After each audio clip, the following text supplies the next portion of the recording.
might want to use it for. All right, my name is Isla Schanuel. I work for the University of Colorado. Sorry. Thank you, Sean. You're welcome. I also do a lot of independent consulting up on campus and to a lot of the businesses up there, especially startups. So I know what it's like to work with small things. Also, I have a master's degree in information and communications technology for development, which means that everything that I'm about to show you tonight, you can do literally with a pen and paper. Now, luckily, you guys have internet access and electricity and running water, so you're already ahead of the game. All right. And of course, as they say on Mythbusters, the only difference between screwing around and science is whether or not you write it down. So, in their most basic forms, everything I'm going to show you tonight, you can do at any budget.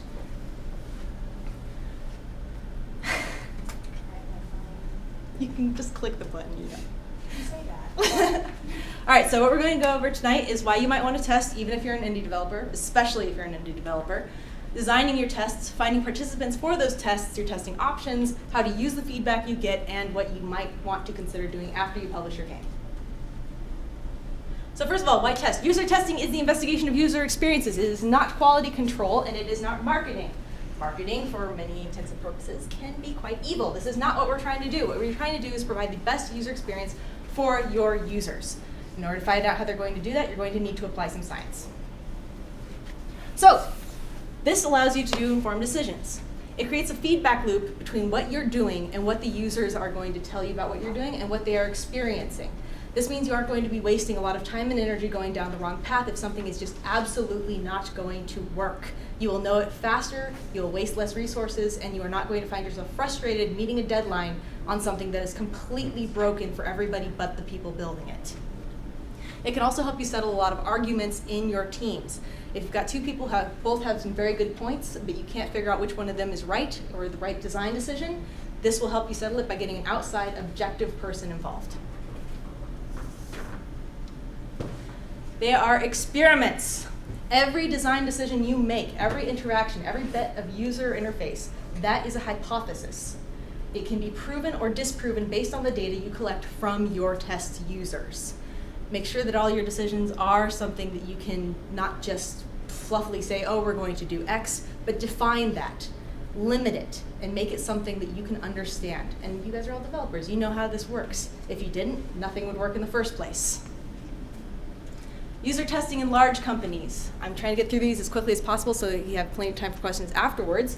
But this is what you can't do, unfortunately. Someday maybe, but right now not. You can't collect data from every single player who's playing your game simultaneously. You cannot, for example, track every single bullet fired in every single game by every single user, which is something that has been done and was taken out because it was not really that useful in the long run.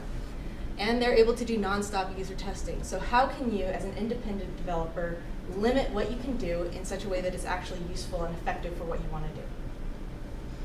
Well, you have a number of challenges that you have to overcome in the first place. First one, you have limited budgets. This is a fact. You have very small teams, usually close-knit. That is something that you should use to your advantage. However, you do have a distinct lack of space, access, and time. This is space in which to conduct user experiments, access to software, hardware, and equipment that you would need to do so, and the time to do it in. But there's one more thing that comes up for everybody, every game developer, every software developer, even some of the people that I've been working with on campus for just regular old sociology experiments.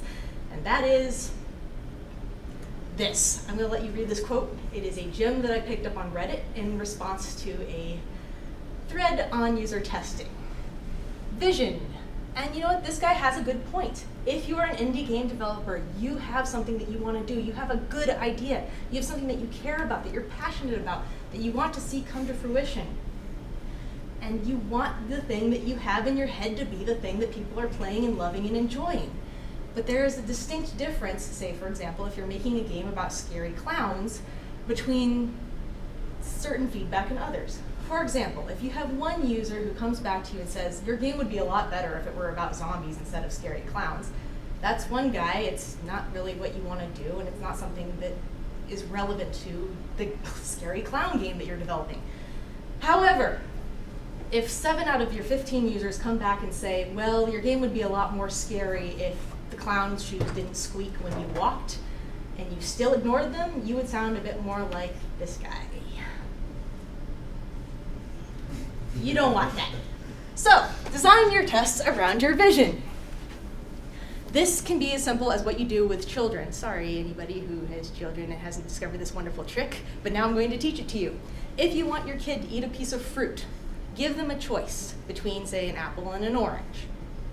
That way, they get the illusion of free choice. What? I can choose between these two things. This is fantastic.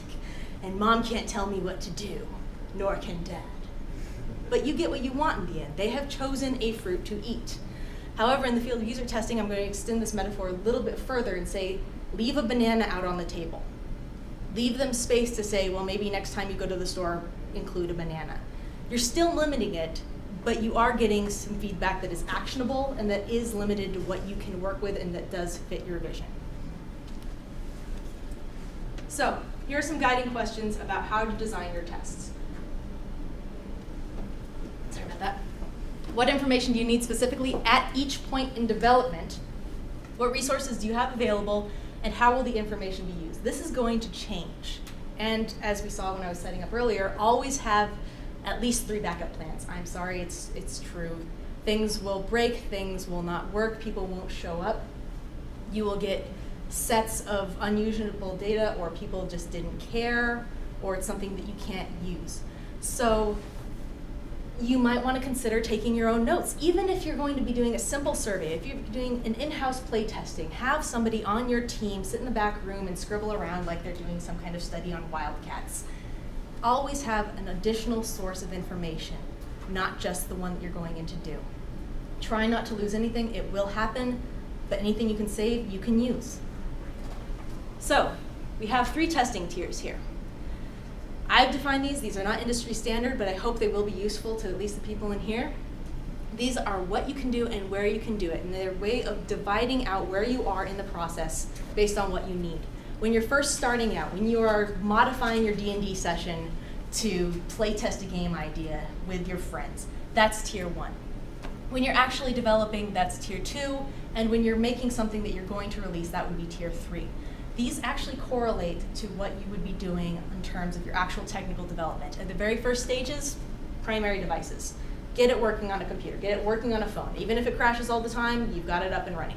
Moving on from there, make sure it works perfectly on your core devices. Then if you feel like doing more than that, all right, keep on extending. Let's see how far we can go with this. 3 is pushing it, but it would be awesome. I mean, let's face it, you may have built your game for 5 to 10-year-olds, but you could find when you bring in your grandmother that you've got not only the best player of your game ever, but she's going to tell everybody she knows. And they're all going to buy copies, and it'll be great. And they will be fighting with the 5 to 10-year-olds, and it will be the best thing ever. We don't know unless you push it, and be willing to push it because it's great. And I can guarantee from my own experience that it is fantastic. So, moving on. How do you find these people? Well, it turns out you're going to need a lot fewer people than you think you do. Because of this magical bit of math. I know it's math, it's terrible, but here, I'm going to make it easy for you. This is the number of user tests. Here, 1. This is the number of user tests done by 1 person. See, you're following so far. This is 1 person. This is the number of people you would need to find a certain number of user problems. Now, when N is about 5 people, it turns out that the average value for L, the proportion of the number of problems found by any one tester, is about 31%. This means that with 5 users, you can find 85% of the most obvious user problems with what you've designed. Again, try to push for more. The guy who designed this is a guy named Jacob Nielsen, and he does say you only need 5 testers. He says take 5 people, have them test your game, have them test your interface, and then do it again multiple times, which you should do. Iterative testing, perfect, fantastic. But more people means more chances of finding the data you need. What's more is that more people are more diverse. If you only have 5 people, then you really want to take steps to guarantee that those 5 people are experts or perfect representatives of who you want your game to be for. They need to be perfectly representational. If they are 5 people who look exactly the same, that is not going to be helpful in any way, shape, or form. So don't do it.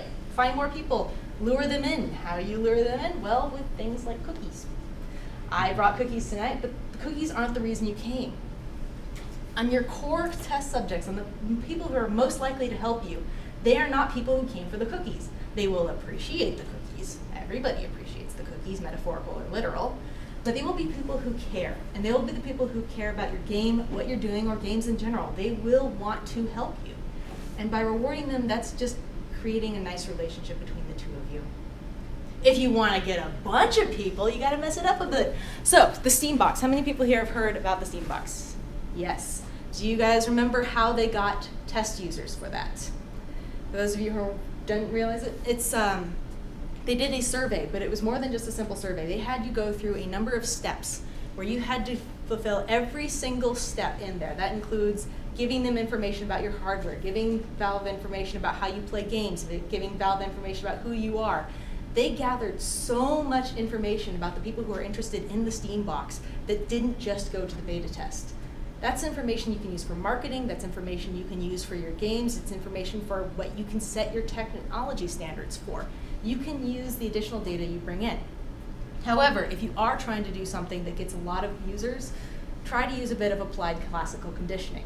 A random chance at an awesome prize is more likely to bring in more people than a guaranteed chance at a very small one.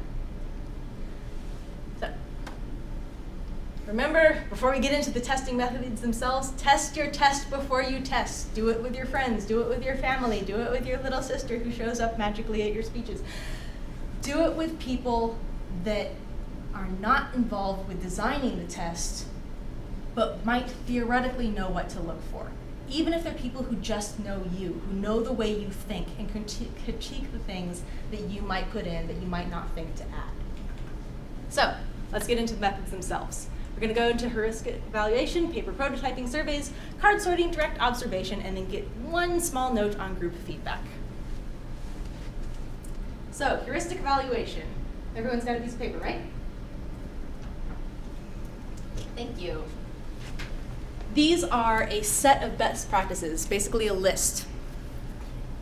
The things that you can do, that you should keep in mind. And here's a little caveat. You're all game designers. You're all people who play games. You have grown up immersed in this. So what I'm asking you to do with heuristic evaluation is the same as asking a fish to pay attention to the water. These are sets of standards, best practices that you see all the time. You're used to them. They're things that you would assume should be there. But they aren't always, and we miss them, and we get them wrong. So in order to use these properly, I would recommend these two, especially in this case, the original set of the usability heuristics, but also Melissa Fedoroff's game design adaptations, which take this original set of usability heuristics and apply them to game design. If you go through her list before designing your game, during designing it, it will keep you on track. It'll keep these things in mind. Then, in order to use it as an actual usability test, you would bring in other people. Evaluate each logical breakpoint in the development process by bringing in a set of experts. These aren't your standard users. These are people who are full-time FPS players, full-time strategy game players, people who will pay attention and will give you valuable feedback. This is one of those groups where you would not need that many people at all whatsoever, but you would want to make sure you got the right people and at the right time in development. Then we have paper prototyping. This is best for testing new ideas, and it is, well, it's doodles. It's fun. It's drawing things on pieces of paper and presenting them to people in such a way as to say, hey, is this logical? Is this not logical? You can take it additionally to further things. That's why this version of paper is in parentheses. You can do mock-ups of what you're doing and present them to people and pretend that they're real. That's step 3. That's Wizard of Oz experiments. You could literally make a PowerPoint presentation and have your user interface on it, put it in full screen mode, and then walk up to somebody and say, hey, I want you to interact with this thing I've designed. And if they press a button, then somebody who they don't see behind the curtain will click the button on the PowerPoint presentation and make it go forward. You don't have to program anything. You don't have to build anything. You just have to test whether or not this interface works. Applying this to things like mobile apps, you could take a phone, take a piece of paper, to make the interface in GIMP, Photoshop, Paint, paper, wrap it around your phone, and say, I want you to play this paper game. How would you actually play it? Flappy Bird. If the creator of Flappy Bird had seen a lot of people going and holding down their thumb, that's a different interface than what he actually went with the tapping. It's a different interface than what you do if you did little swooshies. Figure out what most people think is intuitive when you present them with what you want to try to do. If I had, for example, an updated version of Ski Free, and I had a paper prototype of it, and I saw that everybody playing the game was dragging their finger back and forth in order to direct the skier, or thinking that that's the way to do it, and I had actually programmed it where they had to tap a certain direction to do so, I might seriously want to reconsider doing that. Otherwise, you could consider fixing this by using a tutorial level, some sort of adaptation, or even just adding arrows with big letters saying, no, no, no, do the other thing. But you do need to understand that if you see these multiple times, even before you begin actually developing, it's something that should be addressed. Card sorting. This is a classification method. And in order to do it in its most basic form, all you need is a bunch of index cards. There are two ways to go about creating the original set of cards to sort. The first is a person-based set, where you call in your group of people that you'd like to test. Let's say we're building, I don't know, a role-playing game. And we want to know how to organize our backpack. We could have those people deal with a set list of things and say, here's what we need in our backpack, how do you organize them? Then just stand back. Let them organize it how they think is most logical. Let them organize it into the groups, the classifications they think are most useful or that they would expect to see in your final game. And then build it. The other way around this is to do the method that is based on their ideas, where they come up with the set of index cards. You say, okay, I need 100 items to put in my backpack. You are a group of 10 people. I want you guys to come up with 10 ideas each in this backpack, and we're going to build this set of cards.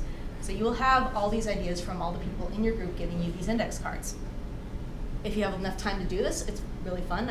It's a fun activity, good for parties. You can then go through it and find those ideas that are replicated ideas, ones that pop up all the time, common things that they would expect to find in that system. Those are things you should definitely include. But don't stop there. Take all the remaining ones out of that set. Say, okay, we definitely need these because there are at least doubles of everything here. Put those aside. That's your first set of information you can use to design your game. The second set is you take that, you go back to your group and you say, okay guys, I want you to reorganize these. I want you to organize them either into what fits best into the backpack or what you think is most important, because we're going to get rid of 50 of these. Then you can either do it independently, and these things will help. Online tools would help most with this.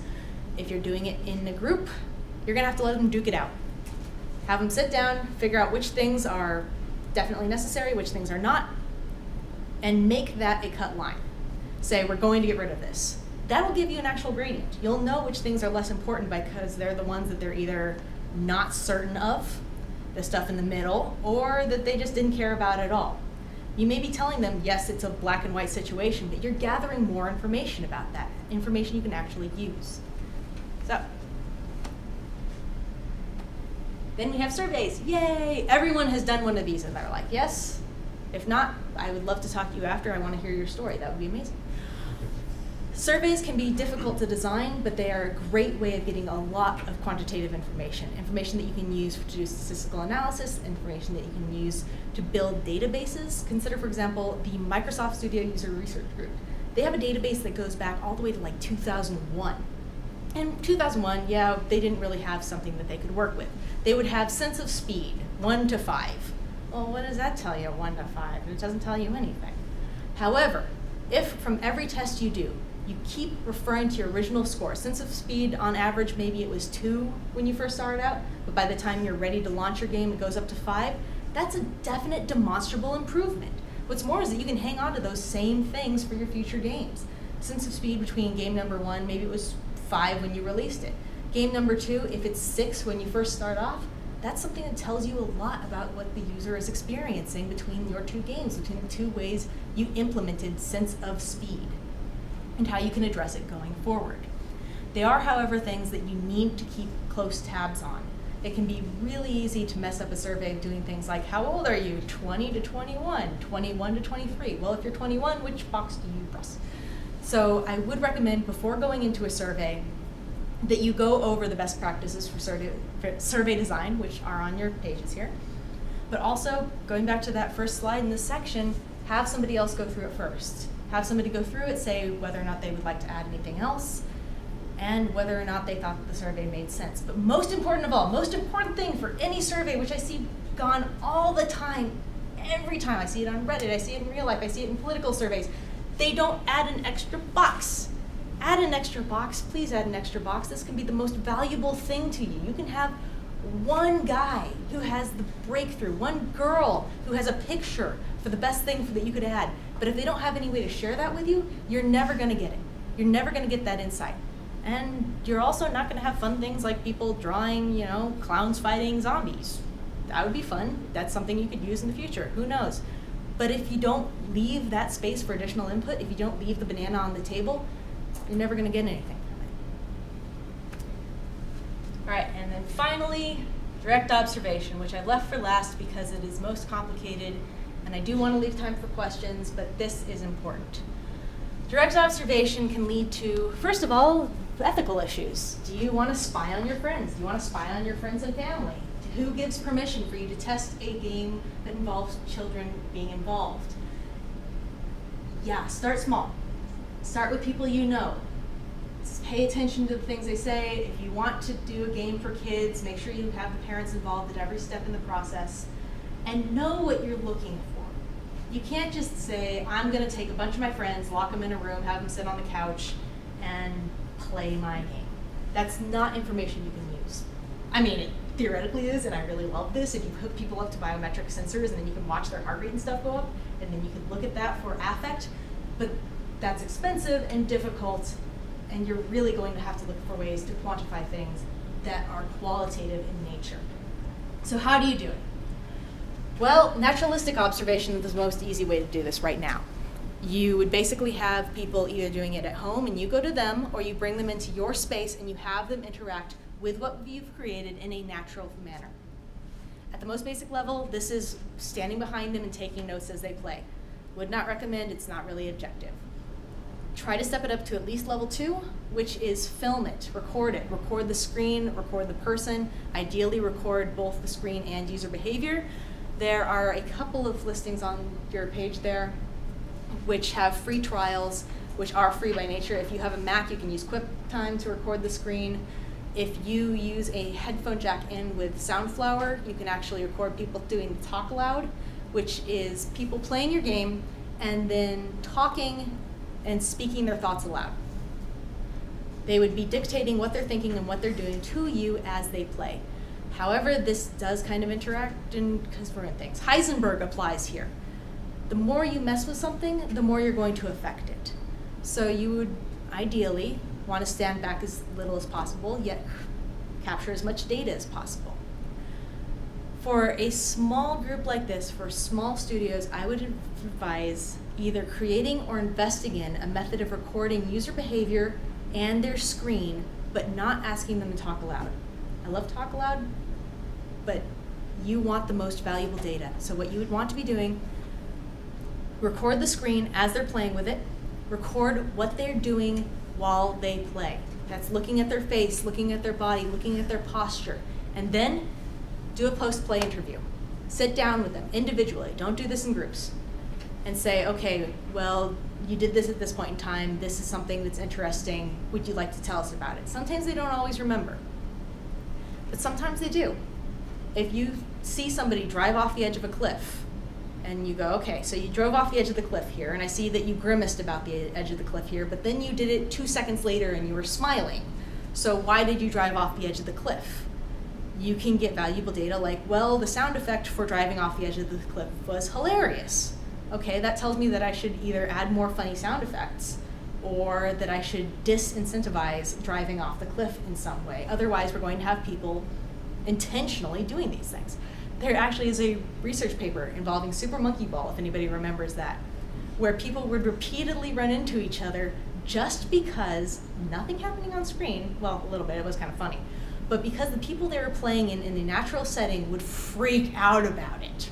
It was so much fun for the users to be sitting with their friends and then be like, hey buddy, have their friend freak out, and you know what you're dealing with there. You're dealing with something that is, 1, the game itself, funny situation, driving your friends off the edge. Number 2, you have a game that works best in social situations. You want to play that up. You want to make that something that people search out and do more of. When you're doing your marketing, I'm sorry, but when you're doing your marketing, make it obvious that you're going to have the most fun if you play with your friends. Use this data. It's valuable to you. It's valuable to everybody. And it can be a lot of fun. And people who do it, they like it. If they're invested in the game. Otherwise, what are they doing there? So, focus groups. Here's the note I told you about. They're not your friend. Don't do them. Focus groups, bad. Focus groups fall victim to what we see every day in our lives, what we saw growing up, what we saw everywhere. The strongest personality in a room will win. Groupthink will win. In focus groups, you will not get the best feedback. Instead, you're going to have somebody saying, oh, this is the worst idea ever. And if that person is scary, if she's intimidating, if she is somebody that they think is an expert, the rest of the group isn't going to say anything about it. If you have people providing their only feedback to you in a group situation, group dynamics will always, always win. And you don't want that. You want your game to be the focus, and you want the data that you get to be the focus. So what can you do? Alternative methods. Heads up, 7-up. Anytime in a group session, if you have to use a group session, keep the answers anonymous from one another. If you need a thumbs up, thumbs down situation, have everybody hide. Have everybody write it down on a piece of paper. Keep it in such a way that they are free to express themselves and give you honest, valuable feedback without being judged by those around them. Without fearing that what they're saying is wrong or makes them look stupid or that they don't understand the game. The pressure should be entirely off them. The pressure should be only on your game. And, well, we're over that one, but the other one I mentioned, thank you, is biometric-based tests. I will not get into this tonight. I've written 2 articles about it if you're interested. This is a modified version of direct observation, where you just do things like use a heart rate monitor, just one like from Walmart, Target, and link that timeline to the recording of your gameplay session.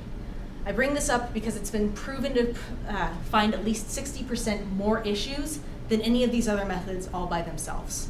And all it takes is a heart rate monitor and a timeline. Just start the timeline at the beginning of your recording, look for spikes, look for anything weird, and use that in your interview. That's the most basic version of it, and it can be done. It's very useful. If you have the time, I definitely recommend it. So, using the feedback. Number 1, aggregate your information. I have a number of data resources there for the analysis of any statistical data you gather. There are also several methods you can use, to look at it differently. And this I will get back to later, if you stay in communication with your peers, if you stay in communication with the rest of the community, you can use that data to compare to one another. If, for example, you were to work with other companies which you work with on a regular basis to establish a basic set of survey questions, you can compare one to the other. You can compare the results from one person's test to another person's test. You can get a better idea of what these metrics actually mean. And when you do aggregate that information, you want to look for 2 things, not just the most statistically significant trends, but the ones that stand out, the ones that are really weird, the ones where you wouldn't expect to see it, even if they're small, even if it's just what's going on here, which is where things like correlation come in. If you find the majority of your users who are female like X and the majority of males who are male like Y, or any other weird combination thereof, try to look into that. You can go ahead and say, yes, it's true, these people like this, these people like this, but it's not always the most accurate metric, and gender is kind of a fluid situation anyway. Figure out what they're reacting to. Figure out which things correlate to what and what you can do with that information. So, number 3, most critical thing on here, I should have bolded it, I apologize. Identify what the real issue is. It's not always what they say. Users, they don't like things that they don't understand, and they don't always complain about the things that they're complaining about. Borderlands 1 had a section where you would go into this area and it would be full of skags, or little monsters. If you play the game, you know what they are. If not, think of wargs, but more annoying. When they went through this area, they complained to all of the user testers, there are too many wargs in this area.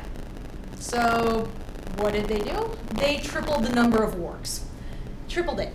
So now this area was no longer a travel zone where you had a bunch of wargs in the way. It was a battle zone. And they loved it. They thought the entire place was, improved, at least in the user testing. User experience at the very end might be different. Another situation, same game, reload times. They thought they were too slow. So they added extra animations in the reloads to make it look like it was more complicated than it was. The time itself from beginning to end was exactly the same, but users said, hey, this is a lot faster than it was last time around, good job. So again, try different things if you can. If you can identify the real issue, definitely plus to you, it means you're very insightful. If not, do a couple more experiments. Make an attempt to fix the problem. You could make things more difficult. You could do exactly what they told you to do. Either way, test it again at the end to make sure that what you did was useful. Don't just say, oh yeah, problem fixed and walk away. It might have made it worse. So, last thing here, after publication, please share. Please share your data. Everybody likes data. Everybody likes information, especially if you can use it, especially if you can compare it to other people. And it's something that everybody can really benefit from. If you find a trend in your game, that's cool. If you see that repeatedly in lots and lots of different games, that's something that everybody should be paying attention to. That's something that we can use. It's something that everybody in the industry could benefit from. What's more is that we're in a cool industry. We can discover things that sociologists would have to beg their thesis people for years. We have the ability to test things with games that people in academia might not ever even get the chance to look at. And we're discovering them entirely by accident. But if we don't talk to one another, we'll never see them. So please share. All right, so time for questions. Does anybody have any questions about methods? I know I sped through those. I did want to provide as much information. Yes? I still got one. The math equation. I'm a mathematician. Okay. So the math equation. Can we go back to the equation? It's like slide 3, 4. It was way back I didn't realize I'd left that one slide as just remember. All right. Okay, so. The n, the first n, for number of users in the test. No, this is the number of users in the test. Sorry, the number of users. How does user fatigue affect the results if you have the same users for 20 separate tests? This is my primary critique of this, and I'm not the only one. I've actually included a couple links to that on your paper. And by the way, I will be posting this video, the slides, that note page, and a relevant Gama Sutra article I've written for just this whole thing on Monday. So if you follow me on Twitter, if we go back to the contact page in a bit, I will post all of that information, including critiques of this equation. So what's the big N and the big L? So this is the number of problems found by a single user in one test. L has been found in multiple cases to be about 31%. It's kind of a weird number, but as of 1993, it hasn't budged. What? What is So L? in Like, here, what is L again? this one, the That's percentage number of problems found by a single single user in a user. single test. Test, okay. And the big N is what again? This is the number of issues. The number It's issues kind of overall. a weirdo. The point is, if this is 5, you're going to end up with about 85%. With 15 users, he claims that you should be able to find close to 100%. It's where the curve starts doing this. However, that is based on the assumption that these are representative users, that they are diverse enough not to come across the same issues. If you have 5 copies of me, we are not going to find 15 copies of me. We're not going to find 100% of the issues. We need different, diverse people. And I mean diverse in every sense of the word that you can possibly get your hands on. If you can find them, bring them in.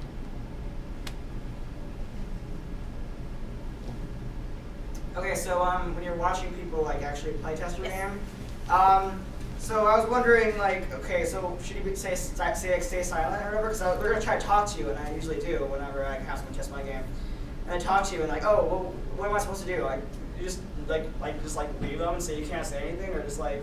I would not say anything. Yeah, because like I don't like it's not awkward. They're like, well, help me. I'm like. You don't want to help them. You want to see how they figure it out. However, that's what the interview portion is for. That's why you do want to record them when they're doing play testing. If they're getting completely frustrated at a certain point in time, leave your hands off. If, however, again, limited resources, they start cutting into your time for other users, other tests, the ability to analyze the data you've collected, then yes, I give them the answer and move forward. But go back to that afterwards. Go back, find that point and say, when did you start getting frustrated? Do you remember what caused it? And do you remember what you were thinking at this point in time? I would not recommend when they're frustrated to say, okay, what's wrong? Because they're going to get angry at you. They're not going to give good data. Or they might, throw whatever you've got across the room. Not fun, expensive. So if you're targeting a specific demographic, Yes. then what kind of scope do you want to have as far as diversity? So for instance, like if I'm making a game that's, targeted towards teenagers, I mean, is it necessary, do I only go to teenagers, or do I also want to include other people in the group? What percentage of that should I If you have a limited number of people that you can get, yeah, start with the teenagers. But do go beyond the teenagers, because not all teenagers are indicative of teenagers. We would know we were teenagers. I would bring in middle school. I would bring in some college students. I would bring in some old people. I would bring in a baby. I don't know. I wouldn't bring in a baby. They're not really useful. They don't talk a lot. But do bring in a diverse group of high school students. If you can only get high school students, if, for example, you're going into a high school and saying you want to bring in some people, try to get, not the stereotypical groups, they are not real, we know this, but try to get something that doesn't look like a group of friends came in. They could be useful, but they're probably going to think in a similar way. Bring in a group of friends if you're doing a group game, if you want them to interact with one another, if you want them to sit on the couch and play with their friend. If that's what you're going for, definitely do it, even if they're not playing. If it's a single player game and you're expecting that, Juan and Joe and Pablo are all going to be sitting on the same couch together and playing while one person has a controller, make that a realistic situation. If, however, you want to do a bunch of one-person tests with just the people interacting with your game, which is the more likely situation, honestly, keep them separate and make sure that you have as many people with as diverse groups as you can, even if it's within the realm of high schoolers. High school is really, it's a crazy place. It may be one age group, but the types of people within it are crazy different. Yes? The whole heart rate monitor thing, I'm trying to... Ooh, I love it. Okay. Yes, I'm glad we have time for I this. have never seen anybody, at least Okay. small scale, do So- something like that. This was not possible even 2 years ago. The technology wasn't there. It was too expensive. You can go to Target right now, and Nike has one of these, and you can find these heart rate monitors, which you can sync to your phone or to a computer, and they will keep a record of your workout. You can use those for user testing. All you do is you take one of these watches, you hook it up to somebody while they're playing, and then you take that readout. Say that you begin your test at exactly 4 p.m., and that's the same time as you start the watch. When you go back and you review the video of that playtesting session, keep that timeline from the watch right up next to it. Say if there's a spike in the heart rate at about 15 minutes in, and you're looking at the video, and about 15 minutes in, they've just run into somebody, they've just driven off a cliff, they've just found something. That's a significant event. If you find that in more than one user, that's definitely a significant event. It's something you should look to replicate, it's something you should look to investigate, and it's something that you can use in the future. The exact opposite is true as well. If you have something in your game that's supposed to be really exciting, and you notice that nobody's heart rate increases at all when they're interacting with it, you might want to ask them questions about how it can be improved, what their experience was at the time, whether they were bored, and how it might be less boring. It's interesting, I've just never heard of that. Again, it wasn't really possible until recently. I mean, unless you had a lab, but I don't know what. Is there a specific BPM like for heart rates that you would want for specific games? No, because everybody's heart rate is different. If you have a low body mass, for example, your heart rate can slow down. But if you have a high body mass and you're an extreme athlete, it can also be rather slow. People who have hypertension are going to have things. The important bit is to have the baseline, which is why you would want something that has the readout, so you can see what their baseline is, so you can use that going forward. And it is something that you can't average. It's not a bit of information that we can use, much like the surveys, to create a database. This is going to be different from user to user, but the data that you get from it is going to be valuable no matter what. Yes? Is it possible to calibrate for the user's BPM by front-loading their game with a scary event, an exciting event, a boring? Yes, actually, you can. And I saw a test for this. I'm sorry, I love these papers. I actually have a blog in case you're really bored and curious one day. I can come and talk to me later. I'll give you the address for it. But I just keep scientific papers and their abstracts on it, and it's of things like this. And one of the test games that they designed was basically how much can we freak out the people that we're going to be testing, and how can we use this data? And it was essentially a screamer, like one of those YouTube videos where you just had the game starting off, da-da-da-da-da. They thought, okay, this is their resting heart rate. Bam, scary event happens, heart rate spikes, and then they used that to figure out what the rest of their game was in comparison to that first jump scare. If you want your game to be full of jump scares, beat your first jump scare. If you don't want it to be that frightening, keep it below the front jump scare. And you can use it that way. If you're just using that little bit here to figure out the baseline, that's also something you can see. That's also something you can use. Now, there is one caveat here, and it's that you have a difference between arousal and valence. Arousal is whether or not your body is reacting to something, whether or not you've been frightened, whether or not you're in love, whether or not you're startled. Valence is whether or not that's a good emotion. Valence we can't measure. There is literally nothing I know of right now, and please correct me if I'm wrong, anybody, that will help us figure out valence other than interviews, rather than watching it, rather than the fact that we're a human and we can look at human facial expressions and say, oh, that was fear, but that was falling in love with Cortana. You can see those spikes, but you won't know what they are. All you know is that the brain and the body have reacted to something that you have created in your game, and you can replicate and you can use.